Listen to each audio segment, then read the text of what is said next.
വിശുദ്ധ ബൈബിളിൽ നമ്മൾ പഠിച്ചു കഴിഞ്ഞാൽ ഉൽപ്പത്തി പുസ്തകം എന്ന് പറയുന്ന ഒരു പുസ്തകം അതിലുണ്ട്. ലോകത്തിന്റെ ഉൽപ്പത്തി, ആകാശത്തിന്റെ ഉൽപ്പത്തി, ഭൂമിയുടെ ഉൽപ്പത്തി, മനുഷ്യന്റെ ഉൽപ്പത്തി, ഈ അണ്ടകടാകങ്ങളുടെ ഉൽപ്പത്തിയെക്കുറിച്ച്, ആകാശത്തിന്റെയും ഭൂമിയുടെയും ഉത്ഭവത്തെക്കുറിച്ച്, ഉൽപ്പത്തിയെക്കുറിച്ച് എഴുതിയിരിക്കുന്ന ആ പുസ്തകം, ഉൽപ്പത്തി പുസ്തകത്തിൽ അതിന്റെ 5-6 അധ്യായങ്ങളിലേക്ക് നാം വരുമ്പോൾ ഒരു മനുഷ്യനെ അവിടെ കാണുവാനിടയായി തീരുന്നുണ്ട്. അദ്ദേഹത്തിന്റെ പേര് നോഹ എന്നാണ്. അദ്ദേഹത്തോട് ദൈവം ഇങ്ങനെ ആവശ്യപ്പെടുവാനിടയായി തീർന്നു: ഞാൻ ഭൂമിയിൽ മഴ പെയ്യിക്കാൻ പോകുകയാ, വെള്ളം കൊണ്ട് ഭൂമിയെ ന്യായം വിധിക്കാൻ പോകുകയാ. നോഹയോട് ദൈവം പറഞ്ഞു, നീ ഒരു പെട്ടകം പണിയണം. ആ പെട്ടകത്തിൽ കയറുന്നവർ രക്ഷ പ്രാപിക്കും. മഴ എന്താണെന്നോ പെട്ടകം എന്താണെന്നോ അന്നുവരെ ഭൂമിയിൽ ആർക്കും അറിയത്തില്ല. ദൈവം ഇത് പറയാൻ കാരണമുണ്ട്. എന്തിനാണ് ദൈവം നോഹയോട് പെട്ടകം പണിയണമെന്നും കവലകൾ തോറും ഗ്രാമങ്ങൾ തോറും കടന്നുപോയി പ്രസംഗിക്കണമെന്നൊക്കെ ആവശ്യപ്പെടാനിടയായി തീർന്നതിന്റെ കാരണം ഇതേ ഉള്ളൂ. അന്നുവരെ ഉണ്ടായിരുന്ന മനുഷ്യന്റെ ജീവിതത്തിൽ അതിക്രമങ്ങൾ പെരുകാൻ തുടങ്ങി, പാപങ്ങൾ പെരുകാൻ തുടങ്ങി. ഉൽപ്പത്തി പുസ്തകം 5-ാം അധ്യായം നമ്മൾ വായിക്കുമ്പോൾ ദൈവവചനത്തിൽ എങ്ങനെയാണ് കാണുന്നത്: മനുഷ്യനെ ഉണ്ടാക്കുക നിമിത്തം ദൈവം അനുതപിച്ചു. മനുഷ്യന്റെ ഹൃദയവിചാരങ്ങൾ എപ്പോഴും ദോഷമുള്ളത് എന്ന് ദൈവം കണ്ട് വിലപിക്കുവാനിടയായി തീർന്നു. ഉൽപ്പത്തി പുസ്തകം 1, 2, 3 അധ്യായം പഠിക്കുമ്പോൾ ദൈവം മനുഷ്യനെ ദൈവത്തിന്റെ സദൃശ്യത്തിലും ദൈവത്തിന്റെ സ്വരൂപത്തിലും സൃഷ്ടിക്കുവാനിടയായി തീർന്നു. സൃഷ്ടിച്ച നാളിൽ ദൈവം മനുഷ്യന് തേജസ് നൽകി, ബഹുമാനം നൽകി. ദൈവം മനുഷ്യനെ അനുഗ്രഹിച്ചു. നിത്യതയുള്ളവനായി ദൈവം മനുഷ്യനെ സൃഷ്ടിച്ചു. പക്ഷേ ദൈവത്തിന്റെ കൽപ്പനകളെ ലംഘിച്ചതിന്റെ അനന്തരഫലമായി മനുഷ്യനിൽ പാപം കടന്നു വന്നു. ആ പാപത്തിന്റെ അനന്തരഫലമായി മരണത്തിൽ മനുഷ്യൻ അധിപതിക്കുവാനിടയായി തീർന്നു. അങ്ങനെ പാപിയായ ആദാമിന്റെയും ഹവ്വയുടെയും മക്കൾ കയീനും ഹാബേലും അവർ പാപം ചെയ്യുവാനിടയായി തീർന്നു. ആരാധനയുടെ പേരിൽ ആദ്യ കൊലപാതകം നടക്കുന്നത് ഉൽപ്പത്തി പുസ്തകം 4-ാമത്തെ അധ്യായത്തിലാണ്. ആ കയീന്റെ യാഗത്തിൽ ദൈവം പ്രസാദിച്ചില്ല, ഹാബേലിന്റെ യാഗത്തിൽ ദൈവം പ്രസാദിച്ചു. അവിടെ നിന്ന് പ്രശ്നങ്ങൾ ആരംഭിച്ചു. അപ്പോൾ പ്രശ്നത്തിന്റെ തുടക്കം എവിടെ നിന്നാണ്? ദൈവത്തിന്റെ കൽപ്പനകളെ ലംഘിച്ച് ജീവിച്ച മാതാവിൽ നിന്നും പിതാവിൽ നിന്നുമാണ് പ്രശ്നങ്ങൾ ഉത്ഭവിക്കുവാൻ ഇടയായി തീർന്നത്. അപ്പോൾ നാം ദൈവത്തെ ഭയപ്പെട്ടില്ലെങ്കിൽ വരുന്ന നമ്മുടെ തലമുറകൾ ദൈവത്തിൽ നിന്നും അകന്നുപോയി പാപികളായി തീരുവാനിടയായി തീരുന്നു. അങ്ങനെ ആദാമിൽ നിന്നും ഉത്ഭവിച്ച സകല തലമുറകളും പാപത്തിൽ നിന്നും പാപത്തിലേക്ക് വീഴുവാനിടയായി തീർന്നു. അവർ വിവിധ തരത്തിലുള്ള പാപത്തിന് അടിമപ്പെട്ടപ്പോൾ ദൈവത്തിന്റെ ഹൃദയം വേദനപ്പെടുവാനിടയായി തീർന്നു. ദൈവം ഇങ്ങനെ പറഞ്ഞു: ഞാൻ ഭൂമിയിൽ മനുഷ്യനെ ഉണ്ടാക്കുക കൊണ്ട് അനുദപിക്കുന്നു. പക്ഷെ അവിടെ ഒരു മനുഷ്യനെ ദൈവം കണ്ടു, നോഹ, ദൈവകൃപ ലഭിച്ച മനുഷ്യൻ. ആ മനുഷ്യനോട് ദൈവം പറഞ്ഞു, ഞാൻ ഭൂമിയെ ന്യായം വിധിക്കും.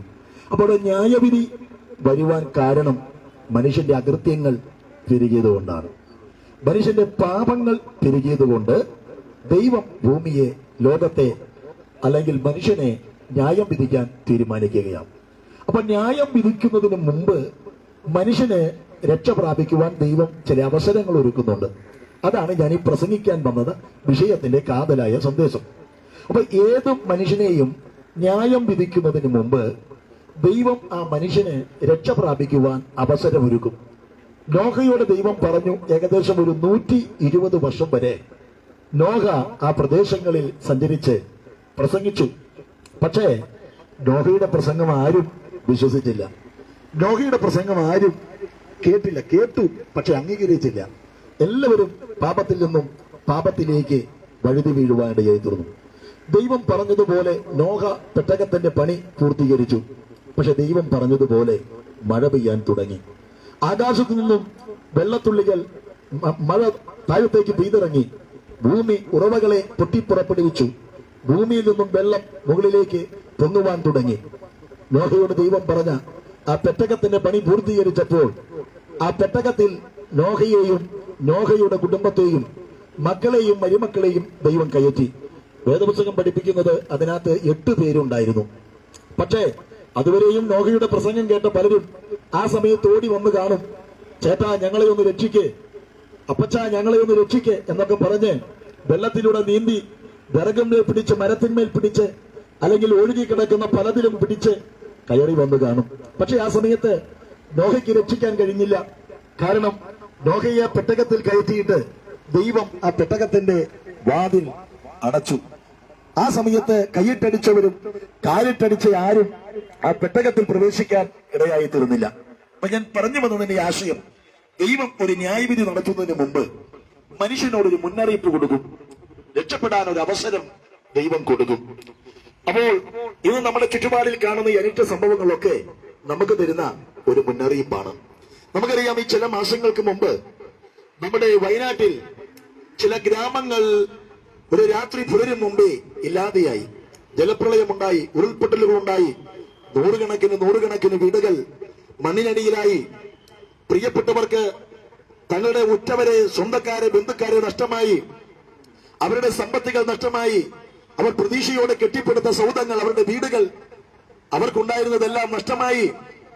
എന്തായിരുന്നു ഇതൊക്കെ നമുക്ക് തരുന്ന ഒരു മുന്നറിയിപ്പാണ്. 2019 വുഹാനിൽ നിന്നും പൊട്ടിപ്പുറപ്പെട്ട കോവിഡ് എന്ന് പറയുന്ന ഒരു വൈറസ് ലോകത്തിലെ ഒരു തുലാസിലും തൂക്കി അതിന്റെ അളവ് തിട്ടപ്പെടുത്താൻ കഴിയത്തില്ല. പക്ഷെ മനുഷ്യൻ കുളിക്കുന്ന സോപ്പ് ലായനിയിൽ ലയിച്ചു പോകുന്ന വൈറസ് ലോകരാജ്യങ്ങളിലെ രാജാക്കന്മാർ മുതൽ സാധാരണക്കാർ വരെയുള്ള എല്ലാവരെയും ക്വാറന്റൈനിൽ ഇരുത്തി ഭയത്തിന്റെ മുൻമുനയിൽ, മരണത്തിന്റെ മുൻമുനയിലേക്ക് കൊണ്ടുവന്ന, ലക്ഷക്കണക്കിന് ജനത്തെ മരണം വഴിയായിട്ട് കാർന്നു തിന്ന കോവിഡ്-19 ഇത് തരുന്ന ഒരു മുന്നറിയിപ്പുണ്ട്. ഇന്ന് സമൂഹത്തിൽ നമ്മൾ ചുറ്റുപാടുകളെ കണ്ണോടിച്ചു നോക്കിയാൽ മനുഷ്യന്റെ ക്രൂര സ്വഭാവങ്ങൾ വളർന്നുകൊണ്ടിരിക്കുകയല്ലേ? കൊലപാതകങ്ങളുടെ എണ്ണങ്ങൾ, പിടിച്ചുപറിക്കാരും ലഹരികൾ ഉപയോഗിക്കുന്നവരുടെയും എണ്ണങ്ങൾ, സ്ത്രീപീഡനങ്ങളുടെ എണ്ണങ്ങൾ, ആത്മഹത്യകളുടെ എണ്ണങ്ങൾ, കൊലപാതകങ്ങളുടെ എണ്ണങ്ങളൊക്കെ കുറയുകയല്ല, കൂടിക്കൊണ്ടിരിക്കുകയാണ്. പക്ഷെ ഇതൊക്കെ തരുന്ന ഒരു മുന്നറിയിപ്പുണ്ട്. എന്താണ് അതിന്റെയൊക്കെ മുന്നറിയിപ്പ്? ഈ നമ്മുടെ തലയ്ക്ക് മുകളിലുള്ള ആകാശവിധാനവും നമ്മുടെ ഭൂമിയും നമ്മുടെ സമുദ്രവും ഒക്കെ തരുന്ന പ്രകൃതിയുടെ പ്രതിഭാസങ്ങളൊക്കെ നമുക്ക് തരുന്ന ഒരു മുന്നറിയിപ്പുണ്ട്. എന്താണെന്നറിയാമോ? കാലം അതിന്റെ അന്ത്യത്തിലേക്ക് എത്തിയിരിക്കുന്നു എന്നുള്ളതാണ്. എന്ന് പറഞ്ഞാൽ ഞാൻ അറിയിക്കുന്ന സുവിശേഷം ഒരു മുന്നറിയിപ്പ. എന്തിന്റെ മുന്നറിയിപ്പ? കർത്താവായ യേശുക്രിസ്തുവാണ് സുവിശേഷം. ആ സുവിശേഷം യേശുക്രിസ്തു ഭൂമിയിൽ മനുഷ്യനായി ജീവിച്ച സമയത്ത് യേശുവിന്റെ അടുക്കൽ യേശുക്രിസ്തുവിന്റെ ശിഷ്യന്മാർ കടന്നു ചെന്ന് യേശു കർത്താവിനോട് ചോദിച്ചു, യേശുവേ, അങ്ങയുടെ മടങ്ങിവരവും ഈ ലോക അവസാനത്തിന്റെ സമയം, കാലം എപ്പോഴാണ്? യേശുക്രിസ്തു ചില അടയാളങ്ങൾ അവർക്ക് പറഞ്ഞുകൊടുത്തു. യേശുക്രിസ്തു പറഞ്ഞുകൊടുത്ത അടയാളം ഇങ്ങനെയാണ്: അന്ത്യകാലത്തിന്റെ ലക്ഷണങ്ങൾ, ക്ഷാമങ്ങൾ ഉണ്ടാകും, ഭൂകമ്പങ്ങൾ ഉണ്ടാകും, പകർച്ചവ്യാധികൾ ഉണ്ടാകും, മാറാരോഗങ്ങൾ ഉണ്ടാകും, രാജ്യം രാജ്യത്തോടും ജാതി ജാതിയോടും യുദ്ധം ചെയ്യും, പകർച്ചവ്യാധികൾ ഉണ്ടാകും. ഇതൊക്കെ ഈറ്റുനോവിന്റെ ഒരു ആരംഭമാണ്. കള്ളപ്രവാചകന്മാർ കടന്നുവരും, കള്ളക്രിസ്തുക്കൾ കടന്നുവരും. ഞാനാണ് ക്രിസ്തു എന്ന് പറഞ്ഞ് അനേകരെ വഴിതെറ്റിക്കും. കള്ളപ്രവാചകന്മാർ കടന്നുവരും. ഇതൊക്കെ അന്ത്യകാലത്തിന്റെ ലക്ഷണങ്ങളാണ്. പക്ഷെ ഇതെല്ലാം കാണുമ്പോൾ നിങ്ങൾ ഒരുങ്ങിക്കൊള്ളണം. ഇതൊക്കെ ഈറ്റുനോവിന്റെ ഒരു ആരംഭം മാത്രമാണ്. അങ്ങനെയാണെങ്കിൽ ഇന്ന് ഞാൻ അറിയിക്കുന്ന ഈ സുവിശേഷം ഒരു മുന്നറിയിപ്പ് ഞാൻ പറഞ്ഞല്ലോ. മർക്കോസിന്റെ സുവിശേഷം 16-ാം അധ്യായത്തില് കർത്താവായ യേശുക്രിസ്തു ഇങ്ങനെ പറഞ്ഞു: ആകാശത്തിനും ഭൂമിക്കും സകല അധികാരവും എനിക്ക് നൽകപ്പെട്ടിരിക്കുന്നു. ആകയാൽ നിങ്ങൾ പുറപ്പെട്ട് ഭൂലോകത്തിലൊക്കെയും പോയി ഈ സുവിശേഷം പ്രസംഗിക്കണം. വിശ്വസിക്കുകയും സ്നാനമേൽക്കുകയും ചെയ്യുന്നവൻ രക്ഷിക്കപ്പെടും, വിശ്വസിക്കാത്തവൻ ശിക്ഷാവിധിയിൽ അകപ്പെടുവാനിടയായി തീരും. അങ്ങനെയാണെങ്കിൽ ഈ സുവിശേഷം എന്തിന്റെ മുന്നറിയിപ്പ? വരുവാനുള്ള ശിക്ഷാവിധിയിൽ നിന്നും രക്ഷ പ്രാപിക്കുവാനുള്ള ഒരു മുന്നറിയിപ്പാണ് കവലകൾ തോറും മാർക്കറ്റുകൾ തോറും പട്ടണങ്ങൾ തോറും സഞ്ചരിച്ച് ഞങ്ങൾ അറിയിക്കുന്ന ഈ സുവിശേഷം എന്ന് പറയുന്നത്. യേശുക്രിസ്തു പറഞ്ഞു, വിശ്വസിക്കുകയും സ്നാനമേൽക്കുകയും ചെയ്യുന്നവൻ രക്ഷിക്കപ്പെടും, വിശ്വസിക്കാത്തവൻ ശിക്ഷാവിധിയിൽ അകപ്പെടുവാനിടയായി തീരും. അങ്ങനെയാണെങ്കിൽ ആരാണ് ശിക്ഷിക്കപ്പെടുന്നത്?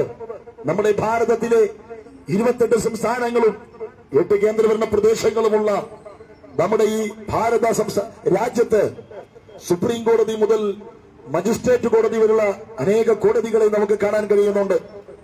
ഈ കോടതികളിലൊക്കെ പോലീസുകാർ കുറ്റവാളിയെ പിടിച്ച് ജഡ്ജിയുടെ മുമ്പിൽ കൊണ്ടുവരും, വക്കീലന്മാർ വാദിക്കും, സാക്ഷിമൊഴി അനുസരിച്ച് ജഡ്ജി ശിക്ഷ വിധിക്കും.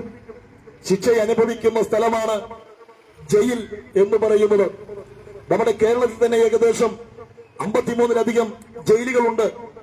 ഓരോ ജയിലുകളിലും 100 കുറ്റവാളികൾ ഇന്ന് ശിക്ഷിക്കപ്പെട്ട് കിടക്കുകയാണ്. അപ്പോൾ ന്യായം വിധിക്കുന്നത് ജഡ്ജിയാണ്, ശിക്ഷ വിധിക്കുന്നത് ജഡ്ജിയാണ്. ശിക്ഷ അനുഭവിക്കുന്ന സ്ഥലമാണ് ജയിൽ എന്ന് പറയുന്നത്. ഈ ഭൂമിയിൽ ആരെയാണ് ശിക്ഷിക്കുന്നത്? ഇന്ത്യൻ നിയമവ്യവസ്ഥകളെ തെറ്റിച്ച് ജീവിക്കുന്ന മനുഷ്യനെയാണ് ഇന്ത്യയിലെ പോലീസ് പിടിക്കുകയും ജഡ്ജിയുടെ മുമ്പിൽ ഹാജരാക്കുകയും ജഡ്ജി ശിക്ഷ വിധിക്കുകയും ചെയ്യുവാനിടയായി തീരുന്നത്. നന്നായി ജീവിക്കുന്ന ഒരു മനുഷ്യനെ ഒരു പോലീസ് പിടിച്ച് സ്റ്റേഷനിൽ കൊണ്ടുപോയി ശിക്ഷിക്കുകയോ ജയിലിലടയ്ക്കുകയോ ചെയ്യുന്നത് നമ്മൾ കണ്ടിട്ടുണ്ടോ? കണ്ടിട്ടില്ല.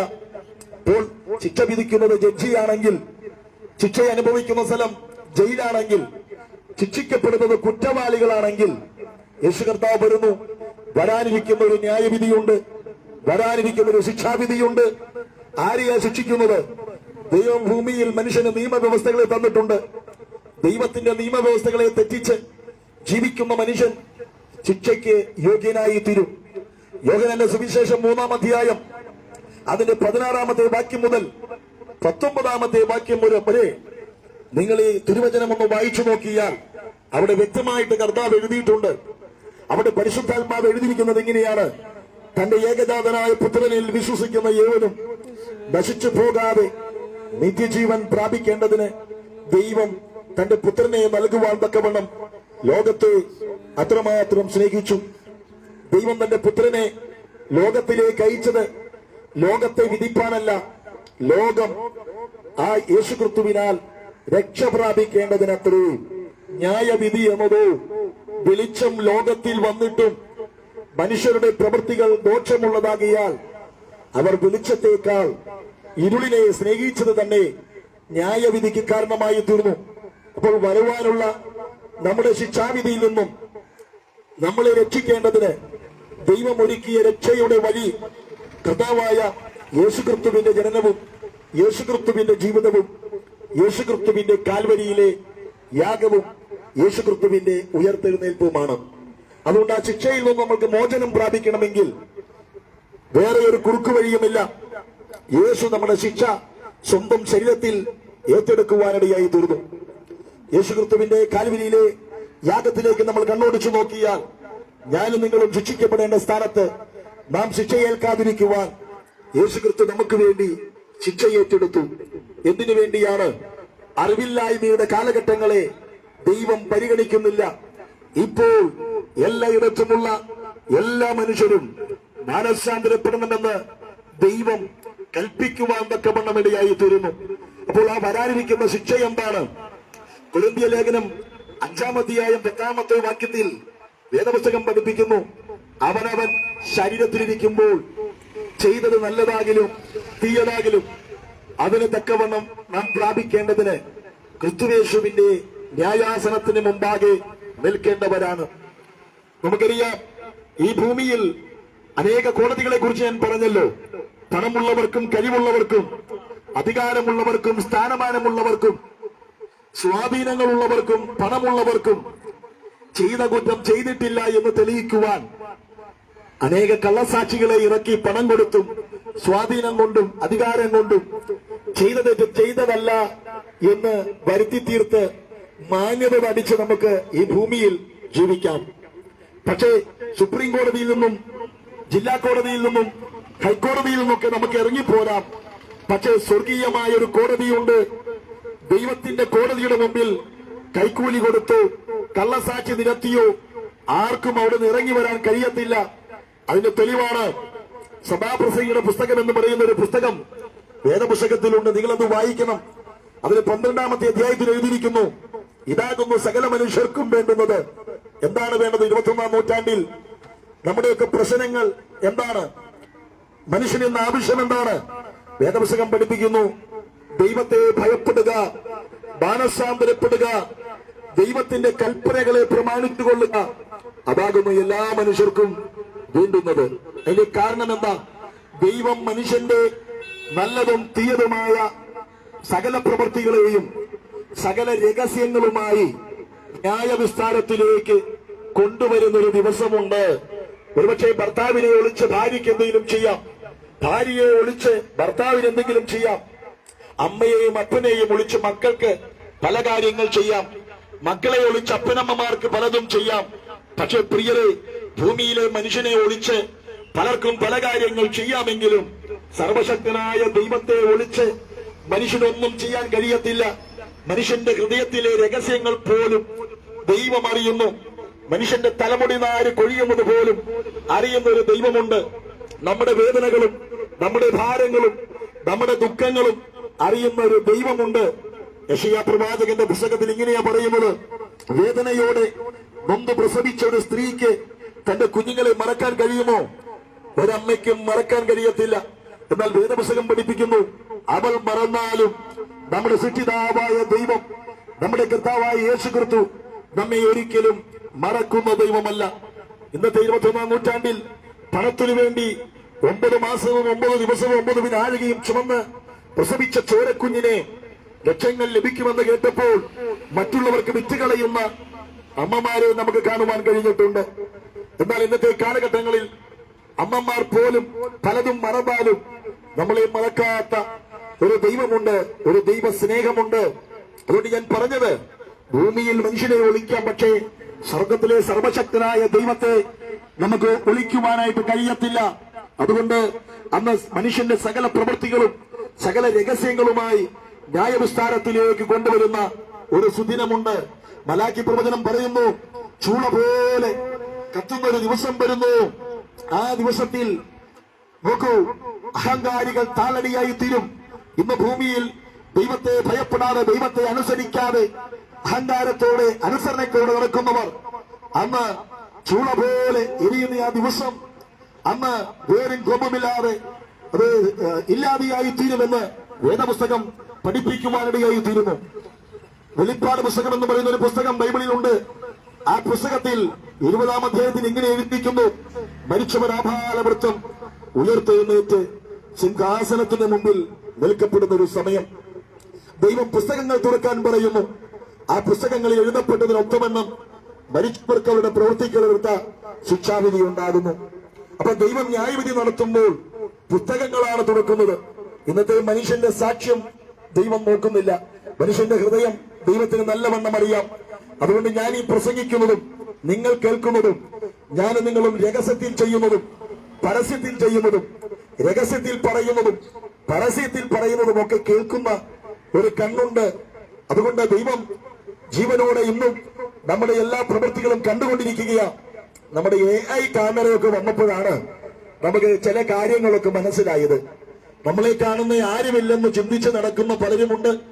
പക്ഷേ ഇന്നത്തെ AI ക്യാമറ പുറത്തു വന്നപ്പോൾ നമുക്ക് മനസ്സിലായി, പോലീസുകാർ തെറ്റിയടിച്ച് ബില്ല് നമ്മുടെ കയ്യിൽ തരേണ്ടതിന് പകരം നമ്മളിന്ന് സിഗ്നൽ ലംഘിച്ച് കടന്നുപോയാൽ ഓരോ സ്ഥലത്തും ക്യാമറ വെച്ചെല്ലാം ഊടാടി നടക്കുന്നു.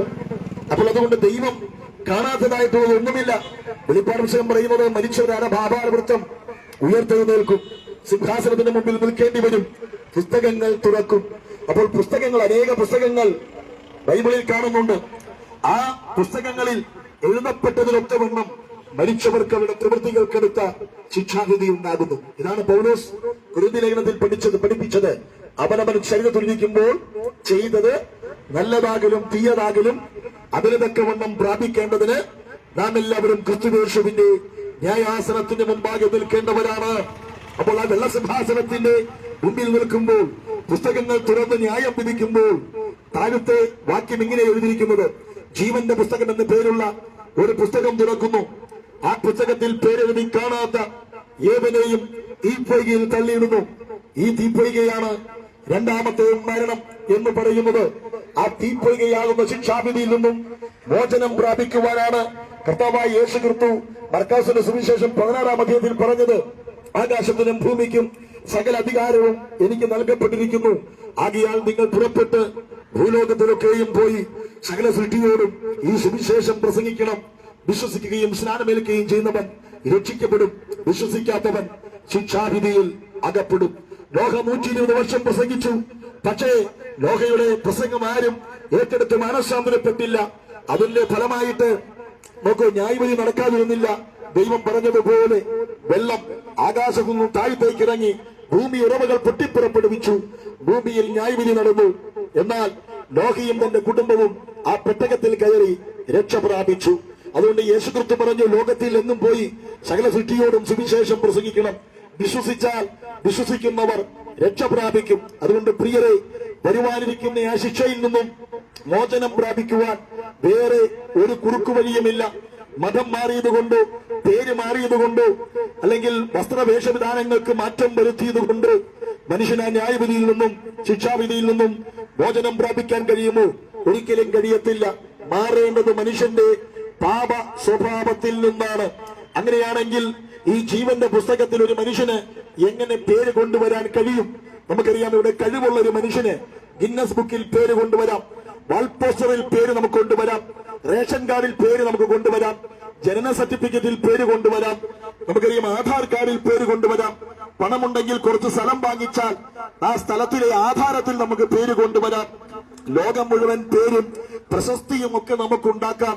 പക്ഷേ മനുഷ്യന്റെ കഴിവുകൾ കൊണ്ടോ പാരമ്പര്യങ്ങൾ കൊണ്ടോ ഡിഗ്രികൾ കൊണ്ടോ പണം കൊണ്ടോ അത് ആർക്കെങ്കിലും മനുഷ്യന്റെ ആചാര അനുഷ്ഠാനങ്ങൾ കൊണ്ടോ ഈ ജീവന്റെ പുസ്തകത്തിൽ പേര് കൊണ്ടുവരാൻ കഴിയുമോ? കൊണ്ടുവരാൻ കഴിയത്തില്ല. അതിന്റെ കാരണം ജീവന്റെ പുസ്തകത്തിൽ പേരെഴുതുവാൻ ഇവിടുത്തെ ഒരു മേലധ്യക്ഷന്മാർക്കും സാധ്യമല്ല, ഒരു രാഷ്ട്രീയ അധികാരികൾക്കും സാധ്യമല്ല, ഒരു രാജ്യത്തിലെ മന്ത്രിമാർക്കോ രാജാക്കന്മാർക്കോ കഴിയത്തില്ല. ഇനി ഞാനാണ് ആ ജീവന്റെ പുസ്തകത്തിൽ പേരെഴുതുന്നത് എങ്കിൽ എന്റെ കുടുംബക്കാരുടെയും എന്റെ വീട്ടുകാരുടെയും എനിക്ക് വേണ്ടപ്പെട്ടവരുടെയൊക്കെ പേര് ഞാൻ ആ പുസ്തകത്തിൽ എഴുതും. ഇവിടെയുള്ള ഒരു രാഷ്ട്രീയ നേതാവാണ് പേരെഴുതുവാൻ യോഗ്യനെങ്കിൽ ആ രാഷ്ട്രീയ പാർട്ടികളിലുള്ള ആൾക്കാരുടെ പേരുകൾ എഴുതുവാൻ പരിശ്രമിക്കും. ഇവിടെയുള്ള ഏതെങ്കിലും മത അധ്യക്ഷന്മാരാണ് പേരെഴുതുവാൻ യോഗ്യരെങ്കിൽ അവരവരുടെ മതത്തിലുള്ളവരുടെ പേരെഴുതും. അതുകൊണ്ട് ദൈവം ആ പുസ്തകത്തിലെ പേരെഴുതുവാൻ ആരെയും അധികാരപ്പെടുത്തിയിട്ടില്ല. പുസ്തകത്തിൽ പേരെഴുതുന്നത് ദൈവമാണ്. ദൈവത്തിന് മുഖപക്ഷമില്ല. അപ്പോസ്തല പ്രവർത്തന പുസ്തകം 10-ാം അധ്യായം 37-ാമത്തെ വാക്യത്തിൽ യേശുക്രിസ്തുവിന്റെ ശിഷ്യനായ അപ്പോസ്തലനായ പത്രോസ് പറഞ്ഞു, ദൈവത്തിന് മുഖപക്ഷമില്ല. ഏത് ജാതിയിൽപ്പെട്ടവനാണെങ്കിലും ഏത് വിശ്വാസ സംഹിതയിൽ ജീവിച്ചു വരുന്നവരാണെങ്കിലും അറിയായ്മയുടെ കാലഘട്ടം ദൈവം നോക്കുന്നില്ല. ദൈവത്തെ ഭയപ്പെട്ട് ദൈവത്തെ വിശ്വസിച്ച് ദൈവത്തിന്റെ നീതിയെ അംഗീകരിക്കുന്നവരെ ദൈവവും അംഗീകരിക്കുവാനിടയായി തീരുന്നു. അവിടെ ദൈവം മുഖം നോക്കുന്നില്ല, ദൈവം പണം നോക്കുന്നില്ല, ദൈവം പാരമ്പര്യം നോക്കുന്നില്ല, ദൈവം അധികാരമോ പണമോ ബാങ്ക് ബാലൻസോ നോക്കുന്നില്ല. ദൈവം നോക്കുന്നത് മനുഷ്യന്റെ ഹൃദയത്തെയാണ്. ഒരിക്കൽ നിക്കോദിമോസ് എന്ന് പേരുള്ള ഒരു മനുഷ്യൻ യേശുവിന്റെ അടുക്കൽ കടന്നു വന്നിട്ട് യേശുവിനെ പുകഴ്ത്തി പറഞ്ഞു. യേശു അത് ദൈവത്തിൽ നിന്നും വന്ന യഥാർത്ഥ മനുഷ്യനാണ്. അതുകൊണ്ടാണ് യേശുക്രിസ്തുവിന് അത്ഭുതങ്ങളും അടയാളങ്ങളും ഒക്കെ ചെയ്യാൻ കഴിയുന്നത് എന്നൊക്കെ യേശുവിനെ പുകഴ്ത്തി പറഞ്ഞപ്പോൾ യേശു നിക്കോദിമോസ് എന്ന് പറയുന്ന മനുഷ്യനോട് എങ്ങനെയാ പറഞ്ഞത്? ഒരുവൻ വെള്ളത്തിനാലും ആത്മാവിനാലും വീണ്ടും ജനിക്കപ്പെടുന്നില്ല എങ്കിൽ, മാനസാന്തരപ്പെടുന്നില്ല എങ്കിൽ അവന് ദൈവരാജ്യത്തിൽ പ്രവേശിക്കാൻ കഴിയത്തില്ല. ഈ ഭൂമിയിൽ എവിടെയെല്ലാം പേരുണ്ടെങ്കിലും എന്തെല്ലാം അധികാരമുണ്ടെങ്കിലും എന്തെല്ലാം സ്ഥാനമാനമുണ്ടെങ്കിലും എന്നെ കേൾക്കുന്ന ഈ ദേശനിവാസികളെ, ഇതൊന്നും നമുക്ക് കൊണ്ടുപോകാൻ കഴിയത്തില്ല. നമുക്കറിയാം, ലോകത്തിലെ പ്രശസ്തനായ മുഗൾ ചക്രവർത്തിമാരിൽ ഒരുവനായിരുന്നു അലക്സാണ്ടർ രാജാവിനെ കുറിച്ച് നമ്മളൊക്കെ സോഷ്യൽ സ്റ്റഡീസിൽ പഠിക്കുന്ന കാലഘട്ടങ്ങളിലൊക്കെ പഠിച്ചിട്ടുണ്ട്. അദ്ദേഹം ഇന്ത്യയുടെ അതിർത്തിയിൽ കടന്നു വന്നു. ഇന്ത്യൻ മഹാസമുദ്രത്തെ നോക്കി അദ്ദേഹം ഇങ്ങനെ വെല്ലുവിളിച്ചു, ഹേ സമുദ്രമേ, നീയും കരയായിരുന്നെങ്കിൽ ഞാൻ നിന്നെയും വെട്ടിപ്പിടിച്ചേനെ. ലോകത്തെ മുഴുവൻ വെട്ടിപ്പിടിക്കാൻ ഓടി നടന്ന മഹാനായ അലക്സാണ്ടർ അദ്ദേഹം ലോകരാജ്യത്തെ മുഴുവൻ വെട്ടിപ്പിടിച്ചു. പക്ഷേ എന്തു സംഭവിച്ചു? അദ്ദേഹത്തിന്റെ 33-ാമത്തെ വയസ്സിൽ ഒരു കുളത്തിൽ മുങ്ങിക്കുളിച്ച് രോഗിയായി രോഗശയ്യയിൽ അദ്ദേഹം ലോകത്തിൽ നിന്നും മരണം വഴിയായി മാറ്റപ്പെടുവാൻ തക്കവണ്ണമിടയായി തീർന്നു. അങ്ങനെയാണെങ്കിൽ ഈ ലോകത്തിൽ അത് പേരോ പ്രശസ്തിയോ പാരമ്പര്യം അധികാരമോ എന്തു തന്നെ ഉണ്ടെങ്കിലും ഈ ലോകത്തിൽ ഇതൊന്നും നമുക്ക് കൊണ്ടുപോകാൻ കഴിയത്തില്ല. അലക്സാണ്ടർ രാജാവ് മരണം വഴിയായി ലോകത്തിൽ നിന്നും മാറ്റപ്പെട്ടു. നമുക്കറിയാം, മൈക്കിൾ ജാക്സൺ എന്ന മഹാനായ വ്യക്തി, യുവാക്കളുടെ ഹരമായിരുന്ന പോപ്പ് ഗായകനായിരുന്ന മഹാനായ വ്യക്തി, അദ്ദേഹം ഇങ്ങനെ ചിന്തിച്ചു, ഒരു 150 വയസ്സുവരെയെങ്കിലും ഈ ഭൂമിയിൽ ജീവിച്ചാൽ നന്നായിരുന്നു. അദ്ദേഹം ഒരു 14 ഡോക്ടർമാരെ അദ്ദേഹത്തിന്റെ ചികിത്സയ്ക്ക് വേണ്ടി ശമ്പളത്തിന് നിർത്തി, കൂലി കൊടുത്ത് ശമ്പളം കൊടുത്ത് ജോലിക്ക് വേണ്ടി നിർത്തി. 14 ഡോക്ടർമാർ ഈ മൈക്കിൾ ജാക്സനെ ചികിത്സിച്ചുകൊണ്ടിരിക്കുമ്പോൾ ആ മൈക്കിൾ ജാക്സന്റെ ജീവനെ ഈ ഡോക്ടർമാർക്ക് പിടിച്ചു നിർത്താൻ കഴിഞ്ഞില്ല. 50-ാമത്തെ വയസ്സിൽ മൈക്കിൾ ജാക്സൺ ഈ ലോകത്തിൽ നിന്നും മരണം വഴിയായി മാറ്റപ്പെടുവാൻ തക്കവണ്ണം ഇടയായി തീർന്നു. അതുകൊണ്ട് ഞാൻ പറഞ്ഞത്, ഈ ഭൂമിയിൽ എന്തെല്ലാം നമ്മൾ കെട്ടിപ്പടുത്താലും വെട്ടിപ്പിടിച്ചാലും നേടിയെടുത്താലും എന്തെല്ലാം പേരോ പ്രശസ്തിയോ ഉണ്ടാക്കിയെടുത്താലും ഇതൊന്നും ശാശ്വതമല്ല. ഇതൊന്നും കൊണ്ട് നമുക്ക് പോകാൻ കഴിയത്തില്ല. ആ ജീവന്റെ പുസ്തകത്തിൽ പേരെഴുതി കണ്ടില്ലെങ്കിൽ അത് നിത്യമായ നരകത്തിൽ, നിത്യമായ തീപ്പൊയ്കയിൽ, നിത്യമായ ശിക്ഷാവിധിക്ക് കാരണമായി തീരും. അങ്ങനെയാണെങ്കിൽ ആ പേര് എങ്ങനെ എഴുതും? ഞാൻ പറഞ്ഞല്ലോ, ആരാ എഴുതുന്നത്? സർവശക്തനായ ദൈവമാണ് ആ പേരെഴുതുന്നത്. ആരുടെ പേരാ എഴുതുന്നത്? മതം മാറുന്നവരുടെയും പേര് മാറുന്നവരുടെയും നാട് മാറുന്നവരുടെയും പേരെഴുതുമോ? അവരുടെ പേരല്ല എഴുതുന്നത്. പേരെഴുതുന്നത് മാനസാന്തരപ്പെടുന്ന ഒരു പാപിയായ മനുഷ്യന്റെ പേരാണ് ആ ജീവപുസ്തകത്തിൽ എഴുതുന്നത്. പാരമ്പര്യമുള്ളവന്റെയും പണക്കാരന്റെയും പേരുകളല്ല അവിടെ എഴുതുന്നത്. ആ പേരെഴുതുന്നത് മാനസാന്തരപ്പെടുന്ന ഒരു പാപിയായ മനുഷ്യന്റെ പേര്. അതുകൊണ്ട് ചാലക്കുടി പട്ടണത്തിൽ, ചാലക്കുടി മാർക്കറ്റിൽ പാപഭാരവുമായി എനിക്കിനി മുന്നോട്ട് പോകാൻ കഴിയുമോ, ജീവിക്കാൻ കഴിയുമോ എന്ന് ചിന്തിച്ച് ആരെങ്കിലും ഭാരപ്പെടുന്നുണ്ടെങ്കിൽ, പ്രിയരെ, യേശു വന്നത് പാപികളെ തേടിയാണ്. യേശു പറഞ്ഞു, ഞാൻ നീതിമാന്മാരെ തേടിയല്ല വന്നത്, പാപികളെ തേടിയാണ്. ഈ മാർക്കറ്റിൽ ആരെങ്കിലും പാപികളുണ്ടോ? നിങ്ങൾക്ക് രക്ഷപ്പെടാൻ ഒരു വഴിയുണ്ട്, ഒരുത്തനുണ്ട്. പാപികളെ തേടി വന്ന യേശു ക്രിസ്തു അനേകർ പണക്കാരെ തേടി വരുമ്പോൾ, അനേകർ കഴിവുള്ളവരെ തേടി വരുമ്പോൾ, അനേകർ സൗന്ദര്യമുള്ളവരെ തേടി വരുമ്പോൾ, അനേകർ പാരമ്പര്യമുള്ളവരെ തേടി വരുമ്പോൾ എന്റെ കർത്താവ് കടന്നു വന്നത് പാപികൾക്ക് വേണ്ടിയാണ് കടന്നു വന്നത്. തിമോത്തി ലേഖനത്തിൽ ഇങ്ങനെ എഴുതിയിരിക്കുന്നു, നോക്കൂ, യേശു ക്രിസ്തു പാപികളെ രക്ഷിക്കുവാൻ ഭൂമിയിൽ വന്നു എന്നുള്ളത് എല്ലാവരും വിശ്വസിക്കുവാൻ തക്കവണ്ണമുള്ള യോഗ്യമായ വചനം. അപ്പൊ യേശുക്രിസ്തു പാപികളെ രക്ഷിക്കുവാൻ വേണ്ടി വന്നു. അപ്പോൾ യേശുക്രിസ്തുവിന്റെ രക്തം സകല പാപങ്ങളും പോക്കി നമ്മെ ശുദ്ധീകരിക്കുന്നു. അപ്പൊ എന്തുകൊണ്ടാണ് യേശുക്രിസ്തുവിന്റെ പാപികളെ രക്ഷിക്കാൻ കഴിയുന്നത്? യേശുവിന്റെ ജനനത്തിൽ പാപമില്ലായിരുന്നു, യേശുവിന്റെ ജീവിതത്തിൽ പാപമില്ലായിരുന്നു, യേശുവിന്റെ യാഗത്തിൽ പാപമില്ലായിരുന്നു. നമുക്കറിയാമെന്നും നമ്മുടെ സമൂഹത്തിൽ വയനാട്ടിൽ ചില ജലപ്രളയങ്ങൾ ഉരുൾപൊട്ടൽ നടന്നപ്പോൾ 100 കണക്കിന് വീടുകളില്ലാതെയായി. വ്യക്തികൾക്ക്, സ്വന്തക്കാർ, കുടുംബക്കാർ, സ്നേഹിതർ, രക്തബന്ധങ്ങൾ, സ്വന്തം മിത്രാദികൾ എല്ലാം നഷ്ടമായി. നമുക്ക് വേണമെങ്കിൽ ഒരു വീട് വെച്ചു കൊടുക്കണം കേട്ടോ. സാമ്പത്തികമുള്ളവരൊക്കെ സഹായിക്കണം, അത് നല്ലതാണ്. നമുക്കൊരു വീട് വെച്ചു കൊടുക്കാം. വസ്ത്രമില്ലാത്തവർക്ക് വസ്ത്രം വാങ്ങിച്ചു കൊടുക്കാം. ഭക്ഷണമില്ലാത്തവർക്ക് ഭക്ഷണം നമുക്ക് കൊണ്ടുപോയി കൊടുക്കാം. വീട്ടുപകരണങ്ങൾ ഇല്ലാത്തവർക്ക് അതൊക്കെ ചെയ്യാം. ഞങ്ങളൊക്കെ ചെയ്യുന്നുണ്ട്, എല്ലാവരും ചെയ്യുന്നുണ്ട്.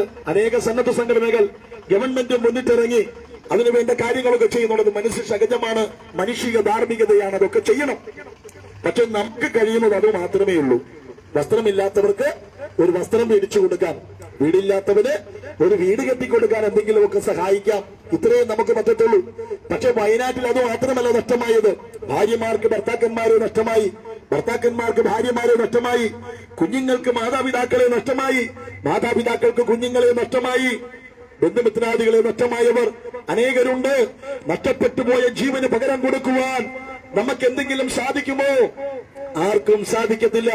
മനുഷ്യന് ജീവന് പകരം കൊടുക്കുവാൻ ഒരു മനുഷ്യനെ കൊണ്ടും സാധ്യമല്ല. അതുകൊണ്ട് പ്രിയരെ, മനുഷ്യന്റെ കഴിവുകൾക്കൊക്കെ ഒരു പരിധികളുണ്ട്. അതുകൊണ്ടാണ് മനുഷ്യനെ രക്ഷിക്കുവാൻ ഇന്ന് പാപിയായ ഒരു മനുഷ്യന് കഴിയാതിരിക്കുമ്പോൾ മനുഷ്യനെ രക്ഷിക്കേണ്ടതിനു വേണ്ടി പാപമില്ലാതെ യേശു ക്രിസ്തു ഭൂമിയിൽ മനുഷ്യാവതാരമെടുത്തു, പാപമില്ലാതെ ജീവിച്ചു. രണ്ട് കള്ളന്മാരുടെ നടുവിൽ കൈകാലുകളിൽ കാരിരുമ്പാണികൾ അടിച്ചിറക്കി, പുറം മുഴുവിച്ചോൽ പോലെ കീറപ്പെട്ടവനായി ചോരത്തുള്ളികൾ ധാരധാരിയായി ഒഴുക്കി ഏലോഹി ഏലോഹി ലമാ സബക്താനി ഉറക്കെ വിളിച്ചുകൊണ്ട് തന്റെ പ്രാണനെ കൈവിടുവാൻ തക്കവണ്ണമിടയായി തീർന്നത്. അപ്പൊ യേശുവിന്റെ ജനനത്തിൽ പാപമില്ലാതെ ജനിച്ചതും പാപമില്ലാതെ ജീവിച്ചതും പാപികളായ നമുക്ക് വേണ്ടി പാപമാക്കപ്പെട്ടതും ഞാനും നിങ്ങളും പാപത്തിൽ നിന്നും രക്ഷ പ്രാപിച്ച് ആ ജീവന്റെ പുസ്തകത്തിൽ പേരെഴുതപ്പെട്ട് നിത്യമായ സ്വർഗരാജ്യത്തിൽ സമാധാനത്തോടെ സന്തോഷത്തോടെ ആ ശിക്ഷാവിധിയിൽ നിന്നും മോചനം പ്രാപിച്ച് ജീവിക്കേണ്ടതിനു വേണ്ടിയാണ്. അതുകൊണ്ട് യേശുക്രിസ്തുവിനെ 5 കോടതിയിൽ പല പ്രാവശ്യം മാറി മാറി വിസ്തരിച്ചിട്ടും ആ യേശുക്രിസ്തുവിൽ പാപമില്ലെന്ന് എല്ലാ കോടതിയിലെയും ജഡ്ജിമാർ ഒരുപോലെ പറഞ്ഞു. ശിക്ഷിക്കപ്പെട്ടതിന് കാരണം ഒന്നേയുള്ളൂ, ഞാനും നിങ്ങളും ചെയ്തുപോയ ആ പാപത്തിന്റെ ഭാരം യേശുവിന്റെ മേൽ ചുമത്തി. യെശയ്യാ പ്രവാചകന്റെ പുസ്തകത്തിൽ പറയുന്നത്, നമ്മുടെ അകൃത്യങ്ങൾ നിമിത്തം, നമ്മുടെ അതിക്രമങ്ങൾ നിമിത്തം യേശു തകർന്നു, യേശു മുറിവേറ്റു. നമ്മുടെ സമാധാനത്തിനായുള്ള ശിക്ഷ യേശുവിന്റെ മേൽ ആയി. നോക്കൂ, യേശുവിനെ ഒറ്റിക്കൊടുത്ത യൂദ പറഞ്ഞു, ഞാൻ കുറ്റമില്ലാത്ത രക്തം കാണിച്ചു കൊടുത്തല്ലോ എന്ന് പറഞ്ഞ് പൊട്ടി കരഞ്ഞുപോയി കെട്ടിഞ്ഞാണ് തൊത്തു. ശതാധിപൻ പറഞ്ഞു, ഈ മനുഷ്യൻ യഥാർത്ഥത്തിൽ ഒരു നീതിമാനായ ദൈവപുത്രനായിരുന്നു. ശതാധിപൻ പറഞ്ഞു. യേശുവിനെ വിസ്തരിച്ച പീലാത്തോസിന്റെ ഭാര്യ,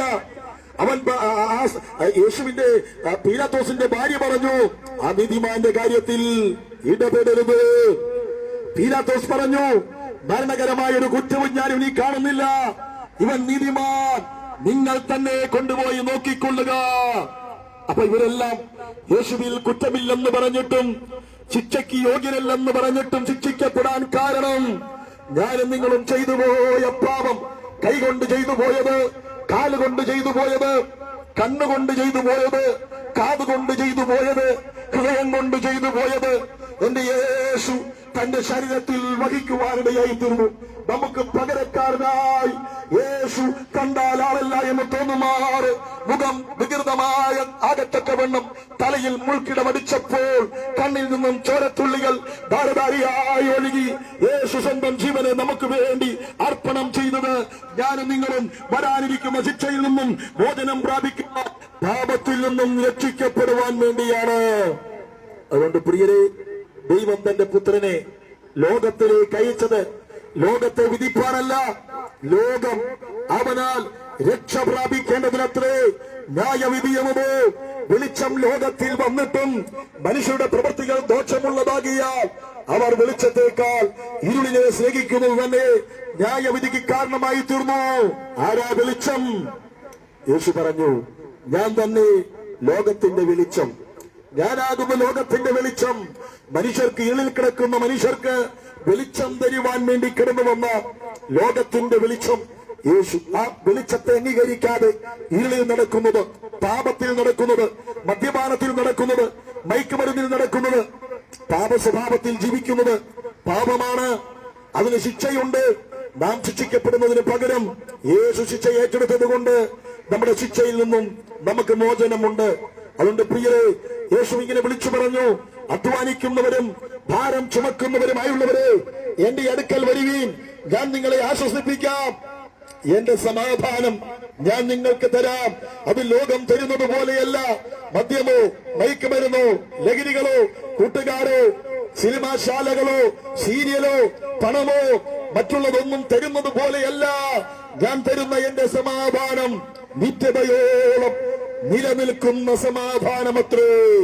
ആകിയാൽ ചാലക്കുടി മാർക്കറ്റിൽ ഞാൻ നിങ്ങളോട് ചോദിക്കട്ടെ, ഈ ക്രിസ്തുവിന്റെ സമാധാനം എത്ര പേർക്ക് വേണം? ഇതെങ്ങനെ ലഭിക്കും?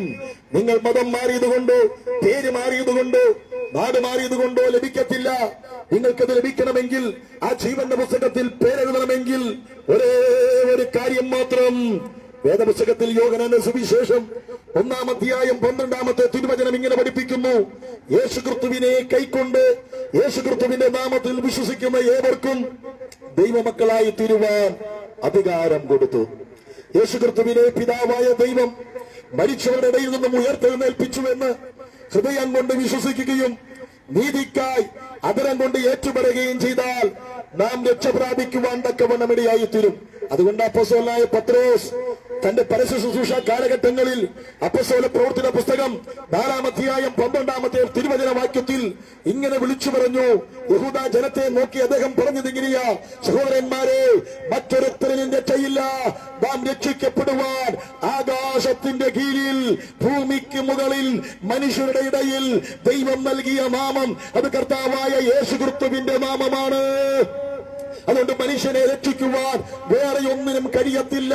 നമ്മുടെ അവസ്ഥകൾ മനസ്സിലാക്കി ദൈവം നമ്മളെ രക്ഷിക്കുവാൻ ഒരുക്കിയ ആ രക്ഷയുടെ മാർഗത്തിൽ വിശ്വസിച്ച് പാപത്തെ ഏറ്റുപറയുന്നുവെങ്കിൽ നമ്മുടെ പേര് ജീവന്റെ പുസ്തകത്തിൽ എഴുതപ്പെടുവാനിടയായി തീരും.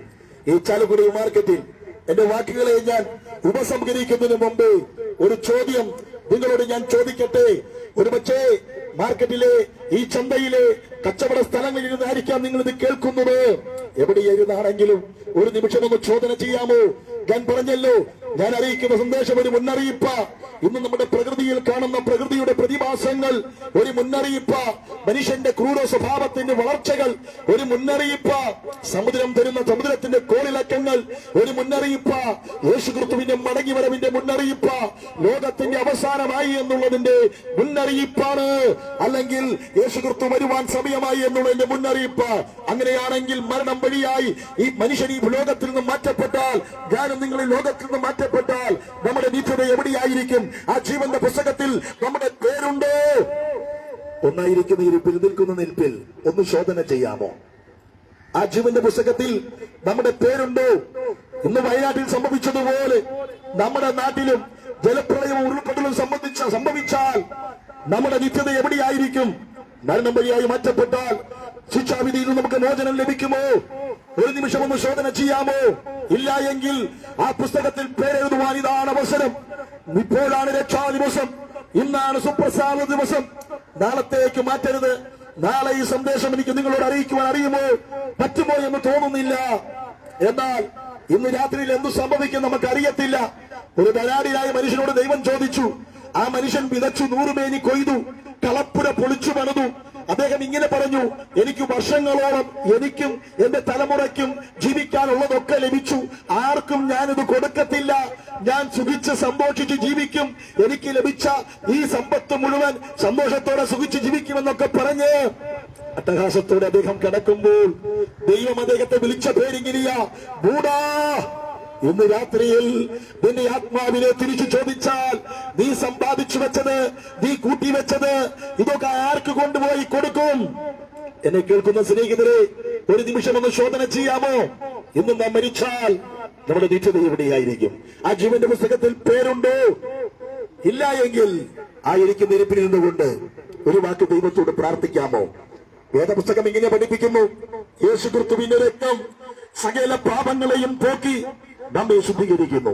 വാസ്തവമായി നിങ്ങളുടെ പാപങ്ങളെ ദൈവസന്നിധിയിൽ ഏറ്റുപറഞ്ഞുപേക്ഷിക്കുന്നുവെങ്കിൽ അവൻ നിങ്ങളുടെ പാപങ്ങളെ പോക്കി ശുദ്ധീകരിപ്പാൻ വിശ്വസ്തനും നീതിമാനുമായ ദൈവമത്രേ. പാപത്തിന്റെ ശമ്പളം മരണമാണ്. ആ മരണത്തിൽ രക്ഷപ്പെടുവാൻ പാപത്തെ ഉപേക്ഷിക്കൂ. ഒരു നിമിഷം, യേശുവേ, ഞാനൊരു പാപിയായ മനുഷ്യനെന്ന് ഞാൻ അറിയുന്നു. എന്റെ പാപം എന്നോട് ക്ഷമിക്കണമേ. എന്റെ അകൃത്യങ്ങൾ എന്നോട് ക്ഷമിക്കണമേ. എന്റെ കുറവുകൾ എന്നോട് ക്ഷമിക്കണമേ. ആ ജീവന്റെ പുസ്തകത്തിൽ എന്റെ പേരൊന്ന് എഴുതണമേ. എന്റെ രക്ഷിതാവും എന്റെ കർത്താവും എന്റെ ദൈവവുമായി എന്റെ ഹൃദയത്തിൽ യേശുവേ അങ്ങൊന്ന് വരണമേ. ഞാൻ അറിയാതെ ചെയ്തു പോയ, അറിയാതെ പ്രവർത്തിച്ചു പോയ, അറിയാതെ പറഞ്ഞു പോയ എന്റെ ജീവിതത്തിലെ എല്ലാ പാപങ്ങളും ഞാനത് ഉപേക്ഷിക്കാൻ തയ്യാറാകുന്നു. മദ്യമോ മയക്കുമരുന്നോ ലഹരികളോ മറ്റ് താമസഭാവത്തിലൊക്കെ അടിമപ്പെട്ട ആരെങ്കിലും ഇത് ശ്രദ്ധിക്കുന്നുണ്ടെങ്കിൽ ദൈവത്തോട് ഏറ്റുപറഞ്ഞ് പ്രാർത്ഥിക്കാൻ കഴിയുമോ? കർത്താവേ, എന്നെ സഹായിക്കണമേ. ഒരു നല്ല മനുഷ്യനായിട്ട് ജീവിക്കുവാൻ, നല്ല സ്വഭാവത്തിൽ ജീവിക്കുവാൻ ഞാൻ ആഗ്രഹിക്കുന്നു. എന്നെ ഞാൻ സമർപ്പിക്കുന്നു. എന്റെ ഹൃദയത്തിൽ അങ്ങ് രക്ഷിതാവും കർത്താവുമായി കടന്നു വരണമേ. ആ ശിക്ഷാവിധിയിൽ നിന്നും എനിക്ക് മോചനം നൽകണമേ. അങ്ങയുടെ തിരുക്കരങ്ങളിൽ എന്നെ ഞാൻ സമർപ്പിക്കുന്നു. യേശുവിൻ നാമത്തിൽ പിതാവേ. നിങ്ങൾ ആരെങ്കിലും ഈ പ്രാർത്ഥന പ്രാർത്ഥിച്ചെങ്കിൽ ദൈവം നിശ്ചയമായിട്ട്